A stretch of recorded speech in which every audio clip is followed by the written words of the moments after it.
Assalamualaikum warahmatullahi wabarakatuh. Di sini kita belajar tentang penggolongan hukum. Hukum mengatur seluruh aspek kehidupan manusia.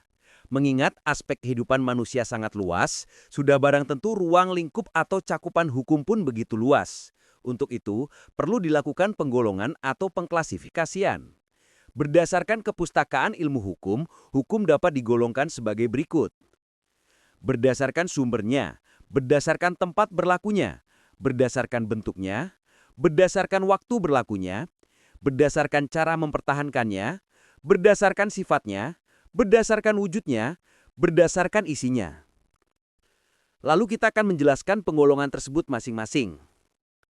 1. Berdasarkan sumbernya. Terbagi menjadi 4, yaitu 1. Hukum undang-undang, yaitu hukum yang tercantum dalam peraturan perundang-undangan.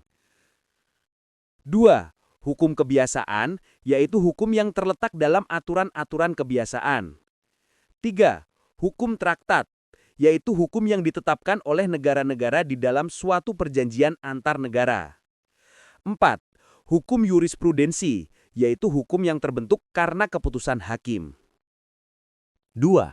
Berdasarkan tempat berlakunya, terbagi menjadi 4, yaitu hukum nasional, yaitu hukum yang berlaku dalam wilayah suatu negara tertentu. 2. Hukum internasional, yaitu hukum yang mengatur hubungan hukum antar negara dalam dunia internasional. Hukum internasional berlakunya secara universal, baik secara keseluruhan maupun terhadap negara-negara yang mengikatkan dirinya pada suatu perjanjian internasional atau traktat. 3. Hukum asing, yaitu hukum yang berlaku dalam wilayah negara lain. 4. Hukum gereja, yaitu kumpulan-kumpulan norma yang ditetapkan oleh gereja untuk para anggotanya. 3. Berdasarkan bentuknya, terbagi menjadi 2, yaitu 1. Hukum tertulis, yang dibedakan atas 2 macam, berikut. A. Hukum tertulis yang dikodifikasikan, yaitu hukum yang disusun secara lengkap, sistematis, teratur, dan dibukukan, sehingga tidak perlu lagi peraturan pelaksanaan. Misalnya, KUH Pidana, KUH Perdata, dan KUH Dagang. B. Hukum tertulis yang tidak dikodifikasikan, yaitu hukum yang meskipun tertulis, tetapi tidak disusun secara sistematis, tidak lengkap, dan masih terpisah-pisah, sehingga sering masih memerlukan peraturan pelaksanaan dalam penerapan, misalnya undang-undang, peraturan pemerintah, dan keputusan presiden. 2.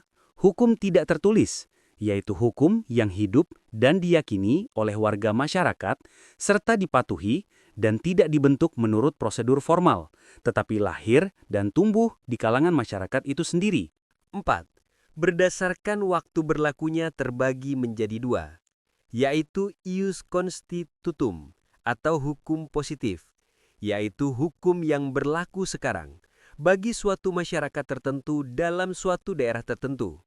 Misalnya, Undang-Undang Dasar Republik Indonesia tahun 1945, Undang-Undang Republik Indonesia Nomor 12 tahun 2006 tentang Kewarganegaraan Republik Indonesia.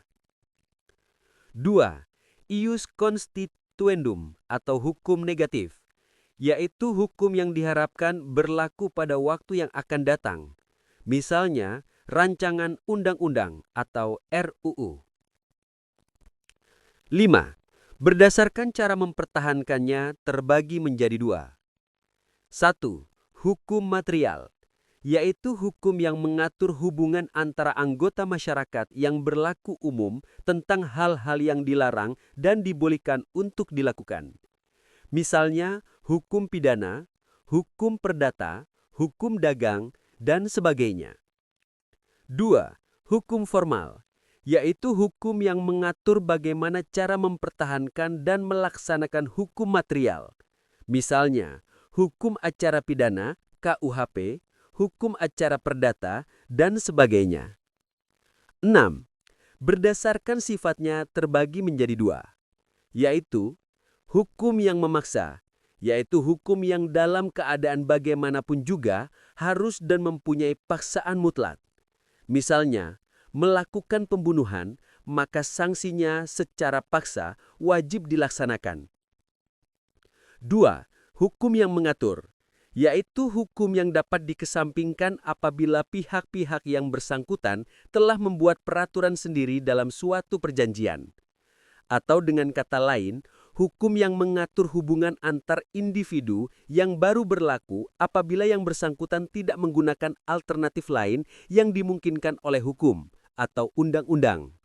Misalnya, ketentuan dalam pewarisan ab intesto atau pewarisan berdasarkan undang-undang baru mungkin bisa dilaksanakan jika tidak ada surat wasiat atau testamen. 7. Berdasarkan wujudnya terbagi menjadi dua, yaitu 1. Hukum objektif, yaitu hukum yang mengatur hubungan antara dua orang atau lebih yang berlaku umum. Dengan kata lain, hukum dalam suatu negara yang berlaku umum dan tidak mengenai orang atau golongan tertentu. 2.